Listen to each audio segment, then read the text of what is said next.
दवाई लेनी चाहिए। मैं गई। ये जल्दी के लिए है, ये धीरे होने के लिए। डोरेमोन ने ऐसा ही कहा था। मैंने गलती कर दी। ये वाली।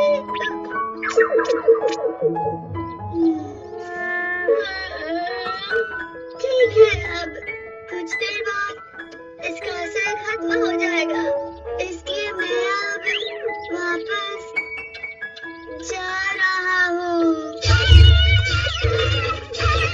ये तेज हवा कहाँ से आई? लगता है अभी वो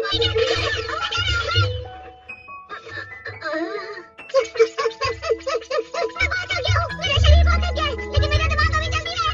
मुझे जल्दी से वो दवा खानी होगी, वरना पता नहीं मेरे साथ क्या होगा। नहीं, मैं नहीं हार सकता। शायद दिखने में मैं बहुत धीरे लग रहा हूँ, पर मैं तेज चल रहा हूँ। तुम ये क्या कर रहे हो नोबिता? रेस लगाई। क्या कहा रेस? किसके साथ? इस स्नेल के साथ। कैसी बात कर रहे हो तुम? मुझे छोड़ दो, सुनियो।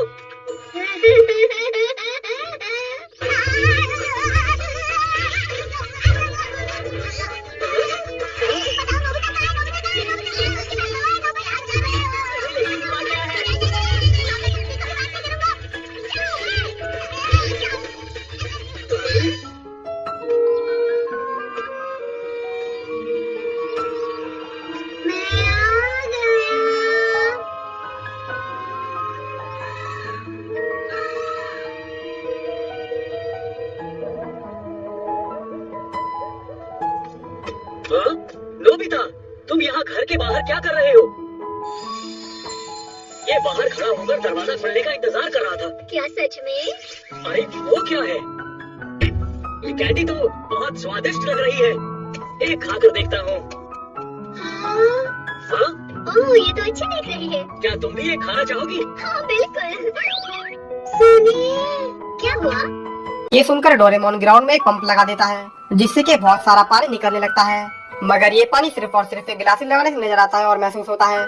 इसके बाद वो दोनों ग्राउंड में जाकर फिश फूड लगा देते हैं और डोरेमोन एक पेपर को ग्राउंड में बिछा देता है, जिसकी मदद से वो एक लोकेशन सेट कर देता है और एक और डिवाइस पानी में फेंक देता है, जिसकी मदद से बहुत सारी फिश वहाँ से उनके शहर में आ जाएंगी। घर जाकर नोबिता देखता है कि पूरा घर और शहर पानी से भर गया और वो गलती से पंप का बटन दबा देता है, जिसके बाद सारा पानी वापस जाने लगता है, लेकिन डोरेमोन उसे बंद कर देता है। अब डोरेमोन और नोबिता पूरे शहर में घूमने लगते हैं, जहाँ बहुत सारी फिश आ चुकी होती है।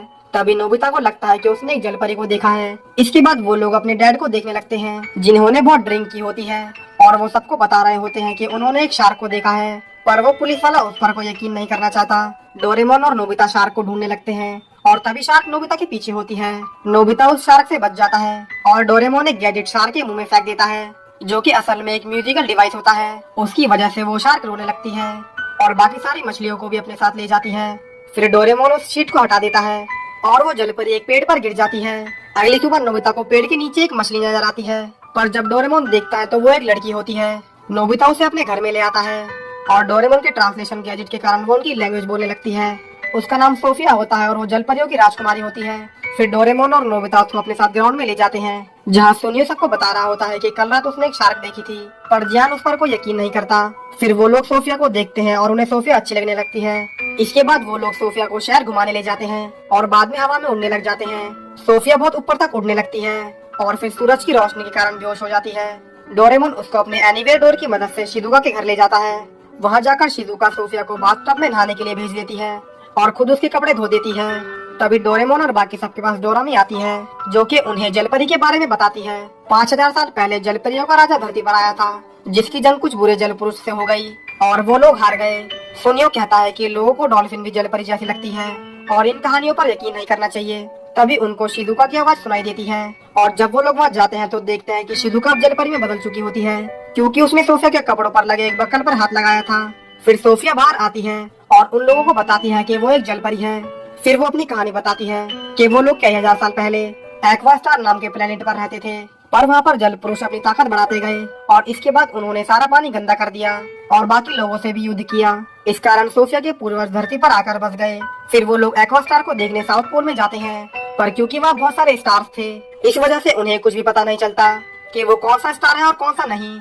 फिर सोफिया उन लोगों को अपने महल के बारे में बताती है जो कि पानी के अंदर होता है, तो सब लोग उसे देखने की जिद करते हैं। इसके बाद डोरेमोन एक गैजेट से सोफिया के कपड़े कॉपी कर देता है और सब लोग वो कपड़े पहन लेते हैं। फिर वो उन पर अडेप्टेशन लाइट डाल देता है जिससे कि वो लोग 24 घंटे तक पानी में सांस ले पाएंगे।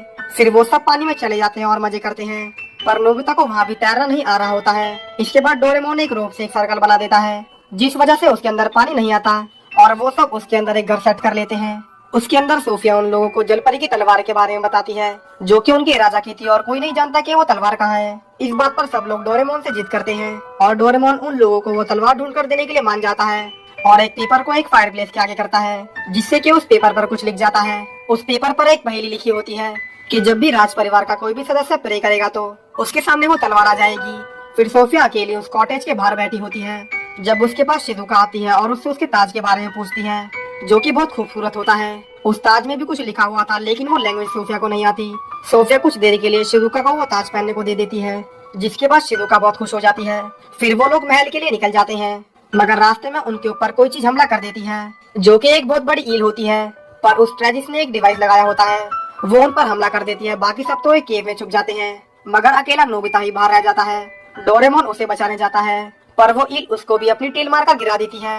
इसके बाद वहाँ पर उन्हें बचाने कुछ शिप्स में लोग आते हैं और एक पफर फिश जिसका नाम होरिबो होता है वो आता है और वो इस ईल पर हमला कर देते हैं जिसके बाद वो ईल वापस छोटी हो जाती है क्योंकि उससे वो डिवाइस हट जाता है। शिजुका उनसे डर कर केव में ही रह जाती है और हम देखते हैं कि सोफिया वहाँ से साइंटिस्ट मैगना से मिलने चली जाती है और होरिबो बाकी सबको सोफिया को किडनैप करने के जुर्म में कैद कर लेता है। शिजुका जब केव से बाहर आती है तो ट्रेजिस के आदमी उसको राजकुमारी समझ लेते हैं और उसको अपने साथ पकड़ कर ले जाते हैं।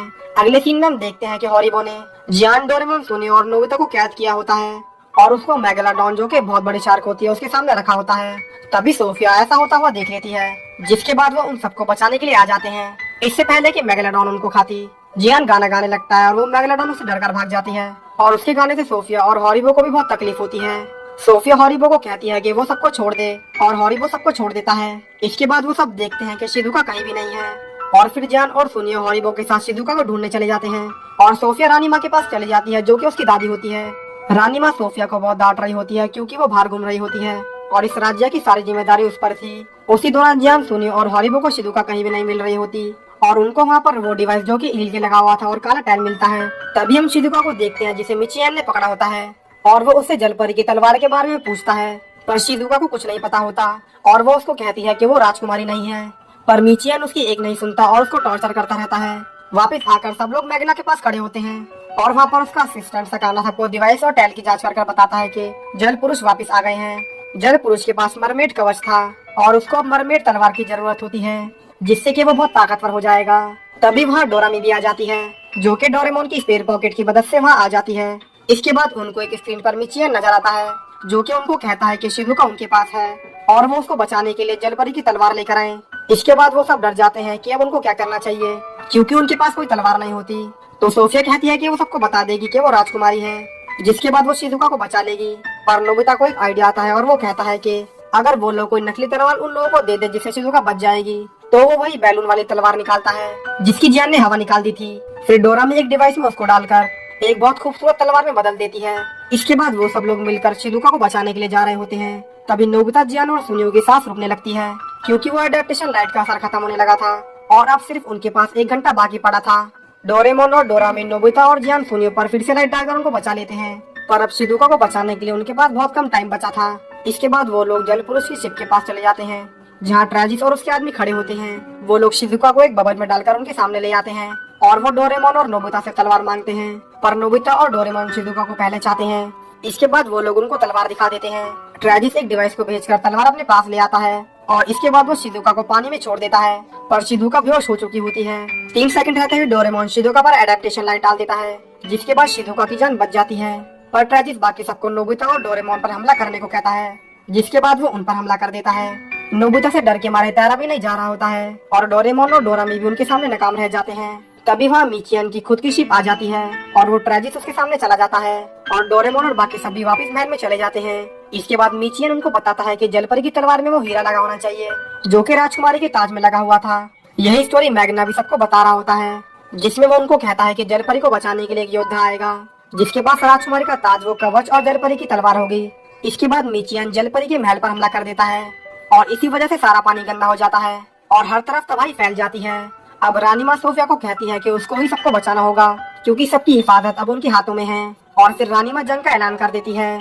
इसके बाद सब जंग के लिए चले जाते हैं और लड़ने लगते हैं। फिर सब लोग बहुत बुरी तरह से हारते हैं। इसके बाद सोफिया गॉड से प्रे करती है कि अब उनको ही उनकी रक्षा करनी होगी और अब वो ही उनको बचा सकते हैं। तभी सोफिया का ताज चमकने लगता है और हम देखते हैं कि जलपरी की तलवार सबके सामने आ गई और वो आकर सीधी सोफिया के सामने गिरती है, मगर उसके उठाने से पहले ही वो तलवार मिचियन उठा लेता है और उसकी एक बार तलवार पानी में मारने के कारण ही एक बहुत बड़ा तूफान उन सबकी तरफ आने लगता है, जिससे बचकर डोरेमोन उस जगह पहुंच जाता है जहाँ उसने वो रोप लगाई होती है।